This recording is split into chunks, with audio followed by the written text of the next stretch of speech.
Hola, ¿qué tal? Mi nombre es Edwin Alexander Rodríguez Martín, estudio en la Universidad Autónoma de Campeche en la Facultad de Ciencias Químico-Biológicas. Con respecto a la unidad de aprendizaje que es Bioquímica Clínica de la maestra Suemi Cantum, el día de hoy hablaremos de un tema muy interesante llamado métodos estandarizados de análisis. Sin más que agregar, comenzamos. Muy bien, para iniciar con este tema es muy importante tener en claro qué es la química analítica, pues es la que se ocupa de la separación, identificación y determinación de la composición relativa de una muestra de materia. En ella encontramos dos tipos de análisis, el análisis cualitativo y el análisis cuantitativo. El primero se encarga de identificar químicamente a las especies que hay en la muestra y el análisis cuantitativo establece la cantidad relativa de una o más de estas especies o analitos en términos numéricos. Para poder llevar a cabo un análisis cuantitativo es necesario disponer de información cualitativa con anterioridad.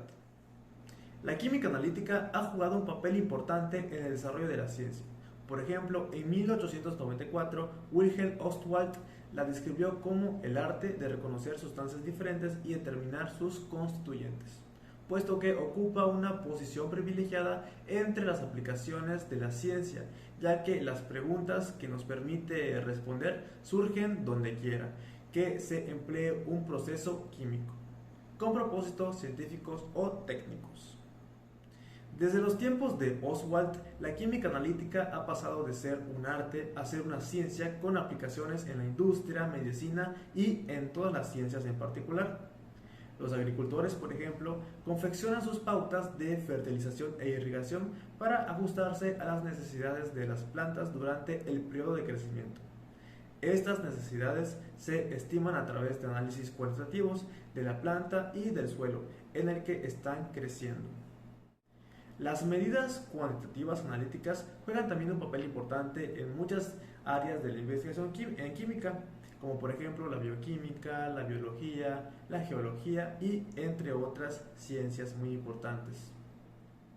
Por ejemplo, los químicos desentrañan los mecanismos de las reacciones químicas a partir de estudios sobre la velocidad de la reacción, la velocidad de consumo de reactivos o la formación de productos en una reacción química que se pueden calcular a partir de medidas cuantitativas realizadas a intervalos de tiempo iguales.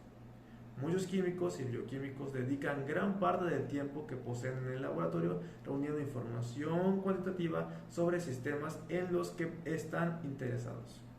La química analítica es una herramienta importante en las tareas de estos investigadores.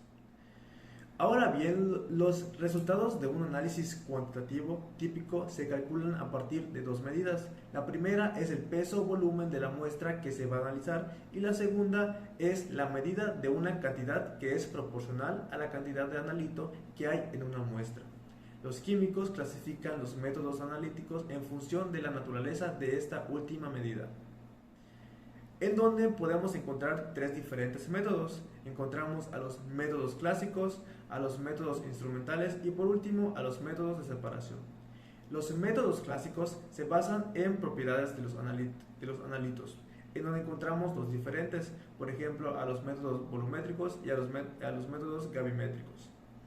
En los métodos instrumentales son los que se basan en propiedades químico-físicas de los analitos, en donde podemos encontrar que se clasifican según la propiedad que se mide, en donde podemos observar que se clasifican en espectroscópicos, electroquímicos y misceláneos. Y por último tenemos a los métodos de separación, que su finalidad de estos métodos es separar interferentes antes de proceder a aplicar la técnica analítica seleccionada. Y un ejemplo de estos métodos podemos decir que es el método de cromatografía. Bien, hablemos un poco sobre la clasificación que encontramos en los métodos clásicos, que recordemos que era el método gravimétrico y el volumétrico.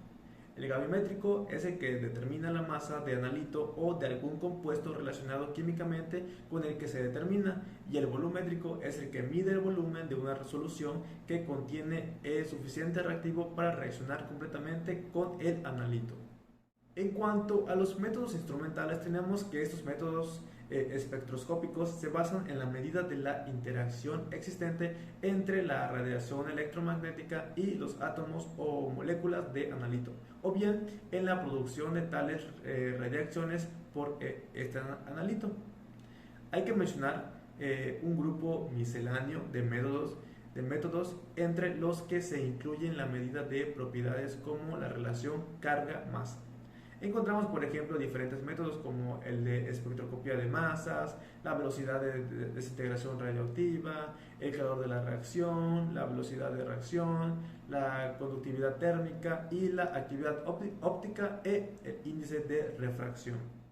Y por último, en cuanto a los métodos de separación, tenemos que los métodos electroanalíticos conllevan la medida de propiedades eléctricas, como por ejemplo el potencial, la intensidad, la resistencia y la cantidad de electricidad. Teníamos que un ejemplo de estos métodos de separación a la cromatografía, que es la que comprende un conjunto de técnicas que tienen como finalidad la separación de mezclas basándose en las diferentes capacidades de interacción de cada componente de otra sustancia. Ahora bien, para poder llegar a determinar y concluir exitosamente lo que es un análisis cuantitativo, hay que seguir ciertos pasos para poder lograr terminar este proceso adecuadamente. Para ello les agregaré una pequeña imagen que se les presenta ahora y hablaremos sobre cada uno de estos puntos que muestra en la imagen. Muy bien, como primer punto tenemos la definición de nuestro problema. En esta primera etapa se plantea el tipo de análisis requerido y la escala de trabajo. En el segundo punto, que es la selección del método de análisis, es una etapa crucial para el éxito de nuestros resultados finales, pues es en donde tenemos que tener en consideración los siguientes puntos, que es la exactitud requerida en los resultados, la disponibilidad de tiempo y de dinero, el número de muestras a analizar, la concentración esperada del analito en la muestra y por último la complejidad de la muestra bajo el análisis. En cuanto al muestreo, tenemos que tener un plan de muestreo en donde este último es una estrategia a seguir para garantizar que los resultados obtenidos reflejen la realidad del material analizado.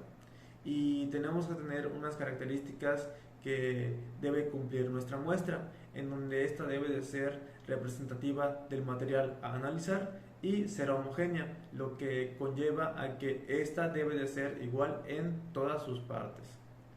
El siguiente punto es el tratamiento de la muestra, en donde lo habitual es que la muestra necesita algún tipo de tratamiento con el fin de preparar la forma y tamaño de la muestra, así como la concentración del analito, más adecuada para la técnica seleccionada.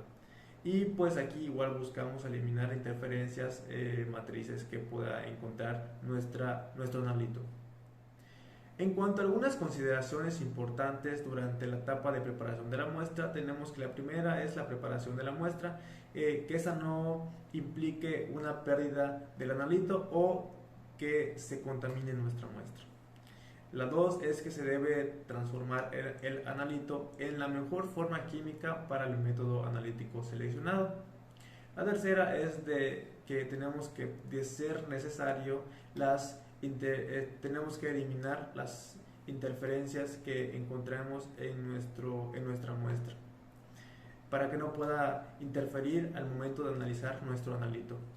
La cuarta, tenemos que no introducir nuevas interferencias, y la quinta es tenemos que considerar la dilución o preconcentración del analito de manera que se halle en el intervalo de la linealidad de método seleccionado.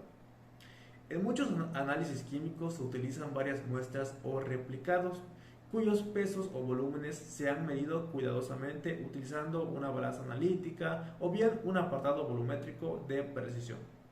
La repetición mejora la calidad de los resultados y suministra una medida de su fiabilidad. El siguiente punto es el proceso de medida, en donde muchos análisis se realizan sobre diluciones de la muestra.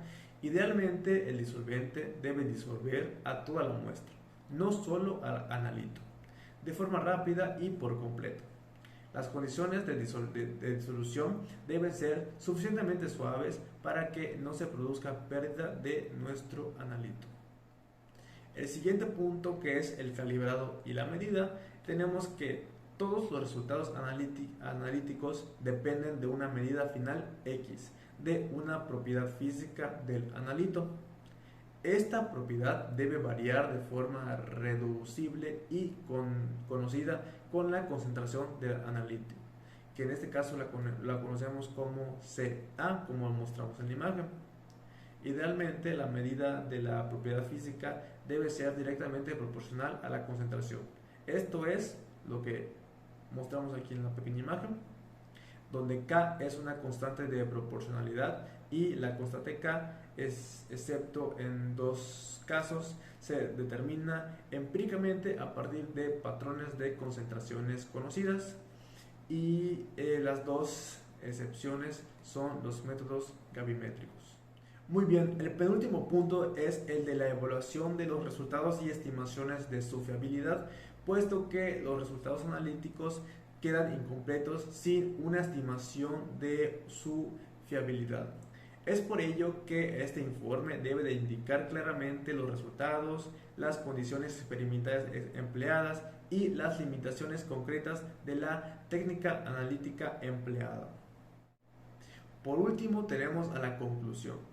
Aquí el analista puede o no implicarse en lo que se vaya a hacer con la información.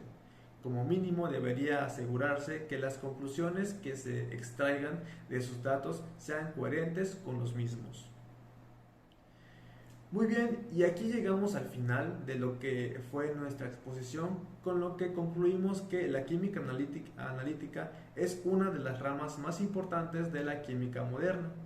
Es una ciencia a la que le tenemos que tomar mucha importancia, puesto que estaremos muy ligados al proceso de la determinación de un análisis cualitativo, en donde tendremos que poner total atención en cada paso que conlleva realizar este análisis para conseguir el éxito esperado. Sin más que agregar, mi nombre es Edwin Alexander Rodríguez Martín. Este fue mi pequeña exposición, y en la siguiente diapositiva les dejaré mis referencias bibliográficas. Sin más que agregar, muchas gracias y nos vemos a la próxima. Hasta luego.